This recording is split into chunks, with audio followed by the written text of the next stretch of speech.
Hey guys, War Machine 395. Today we're going to be taking a look at the Master Grade Turn A as part of my Movember build.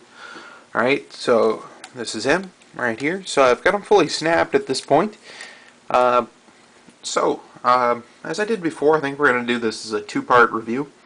First off, we're going to take a look at all the parts individually and then assemble it again for a final look at the assembled kit. Okay?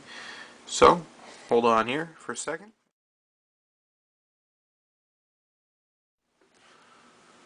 Hey guys, alright, so we're back. I've got Turn A disassembled into its parts now.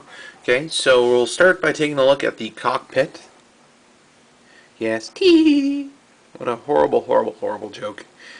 Anyway, so that's what the cockpit looks like, and it's, I guess it's an escape pod of some sort. So you can kind of see the pilot figure in there. It's very, very small. Alright. Quite a bit, lot smaller than all the other pilot seats and stuff in any other Gundam, really. But if they had made this even bigger, it would have made this increasingly awkward. So, it's probably a good size for that to be. Alright, so that's how it looks like when it's as a cockpit format with the front waistcoats. Okay, so that looks pretty decent, as is sans the weird yellow bit. Not too keen on that. Anyway, then we can go on to the most, well, eccentric part of the Turn A. Not sure. Some people dislike it for the mustache. Some people like it for the mustache. Some people really dislike it for the location of the cockpit. I don't know. I like the mustache for Movember, right? So it's a unique design feature, and I think it works for this particular suit. I doubt any other could pull it off, though. Alright, so you can see right up there where you have an opportunity to panel line in the V, or the A, I suppose, the upside down A. And I think if you look nice and close, you can see the yellow eyes. They're clear yellow. I think you could probably light pipe them easy enough if you, given all the space in the cockpit. If you drilled a few holes and put some clear plastic pipes through there, I think it will work out pretty good. So the clear yellow is actually surrounded by this gray piece as well. So it's got really excellent color separation for that portion of the build too. Okay, so that's the head. From there, we can take a look at the torso here. Okay, so again, this is kind of hollow. As missile hatches, they kind of fold out like that. Hopefully you saw that. Alright, so there's a little button on the back here, and you push that forward, and then everything raises just enough so you can open it. Boom, just like that. Okay. Now, right, so that's pretty much the torso. The joints that allow the shoulders to move forward and back are built into the torso. A few of, if you can watch this for a second, kind of the ab movement area is built into the torso. It's actually a very unique build for this.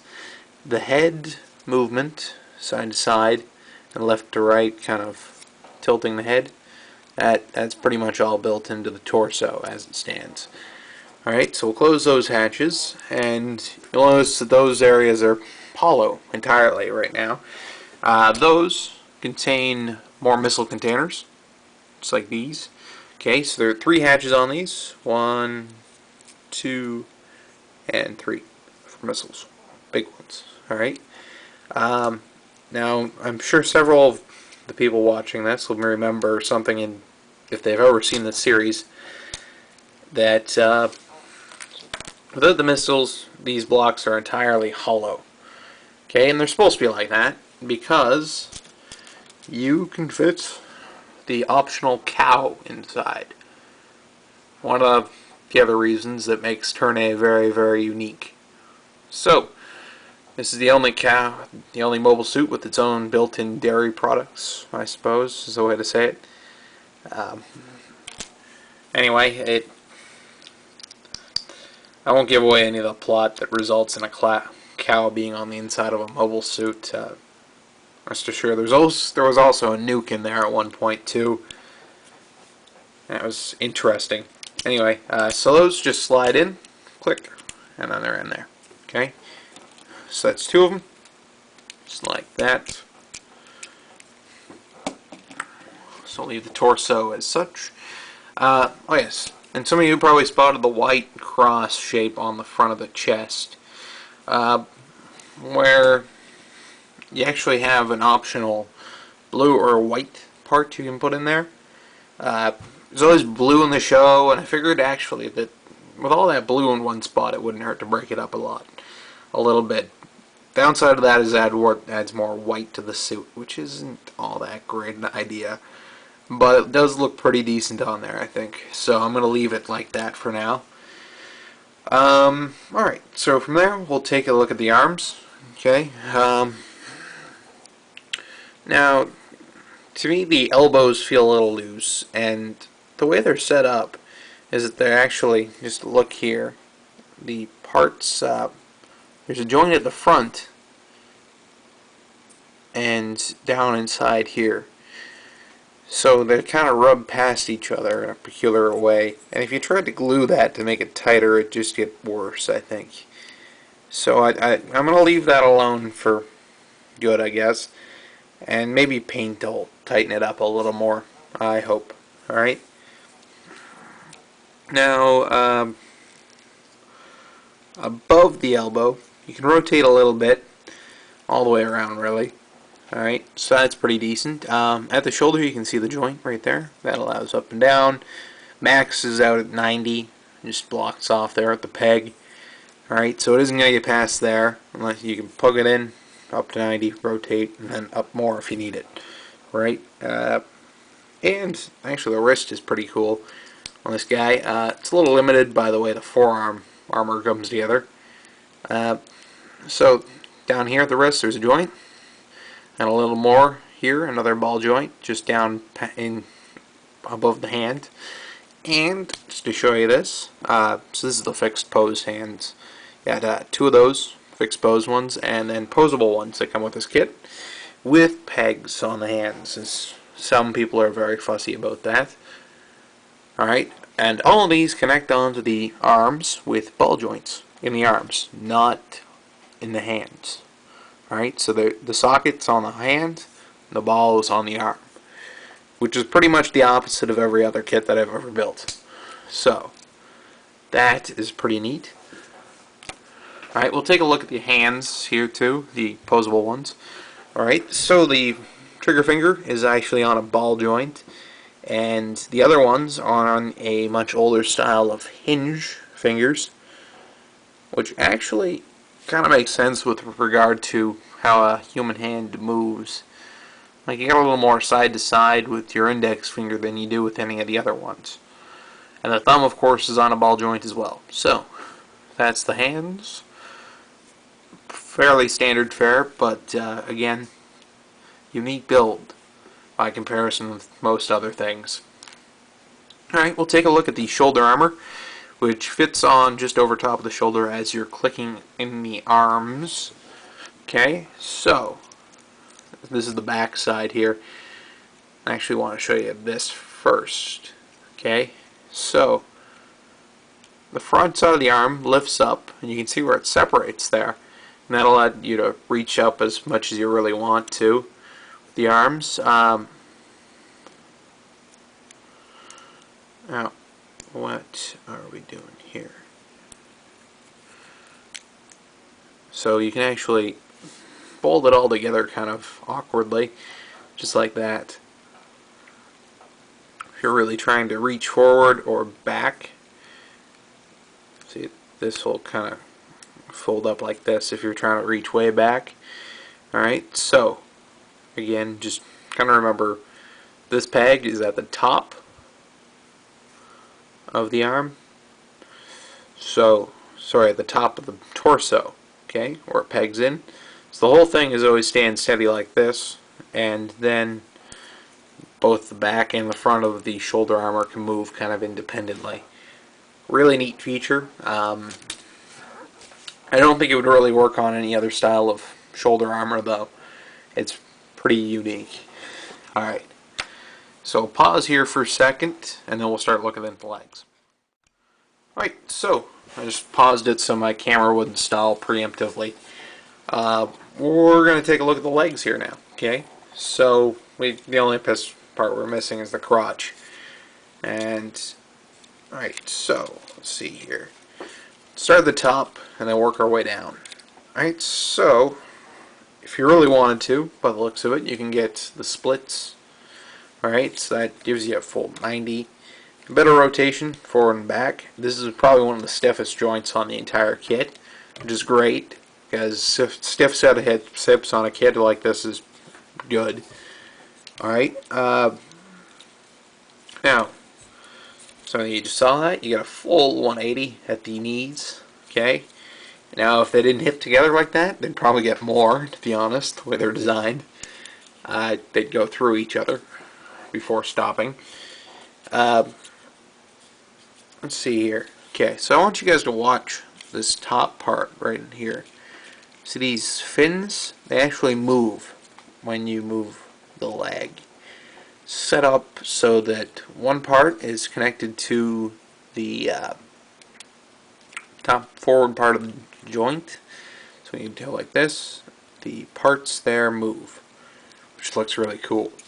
Okay, and it's same idea with the bottom part.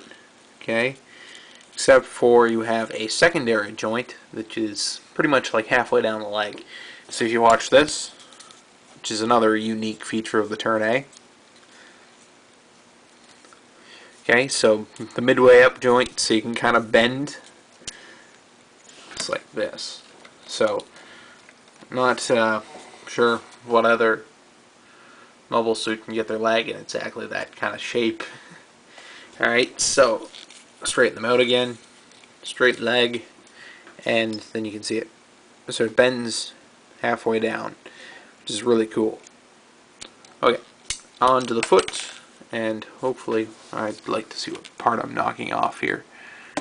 Alright, that was the back of the leg. I just gotta be more careful, I guess. Okay, so full bend. You can kind of see knees a separate part in there. That makes it look pretty decent. Alright, and the toe is capable of moving side to side just a little bit. It kind of looks an odd shape. For some reason it reminds me of a duck's bill. Alright, and it can flip down like that. I don't recall ever seeing it flip down like that in the show. I'm not sure why it can do that, but it can, so might as well roll with it, right? Alright, so that's the leg. Pretty different. But again, one of the most unique features of the Turn A, I guess. Alright, so the waist armor. Here, you can see that this is the front part where the cockpit plugs in. Alright, so I left this red part attached because there's a ball joint under there and it won't come apart. It's pretty tough. Alright, so the front skirts move forward and back, limited by these nice little pegs here, which help with the transformation of the escape pod. This is on a ball joint. You can see where they're made of two parts too, which is a nice touch. Okay, those swing pretty much all the way around if you really want them to. And taking a look at the back, something's pretty much missing entirely. Those are the back skirts, because they don't exist on the Turn A. So it has front skirts and side skirts and no back skirts. Never really realized that until now. Not a bad thing though. We'll roll with it. Alright, so that is all, pretty much everything to do with the parts of the Turn A, except for weapons. Take a look at those in a second. Okay, so this kit comes with 2 beam sabers, alright, a Gundam hammer, a beam rifle, and a shield. Okay, so we'll take a look at the shield. It's probably the most unique of everything. Except for the rifle, actually. The rifle is different. Alright, so the shield actually has a really nice build to it. See, these parts flip up to fit the forearm. And a nice handle. Okay, so you have a peg, clicks into the forearm, and these bits flip up to hold on to it. Now from there, it can slide forward and back on a rail type system. Okay. One of my favorite parts about the shield actually is this gray structure on the inside of it. Everything else after that is pretty much hollow, but if you wanted to do some battle damage to this shield, like a cut right through here, you would see down through the layers, alright, and you'd see that lattice work at the bottom. And I think that would look pretty damn cool for damage, right? So it's kind of got an inner frame to it, which is a nice touch. Good job, Bandai.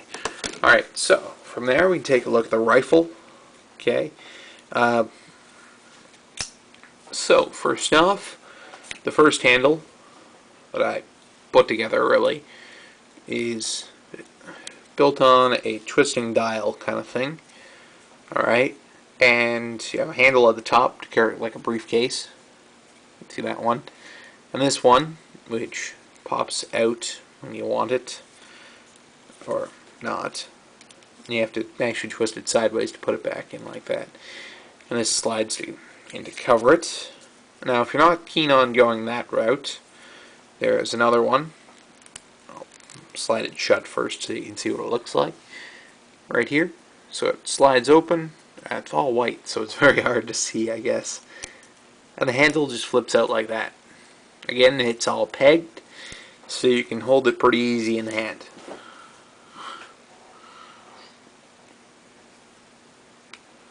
Alright, so again, very unique looking rifle.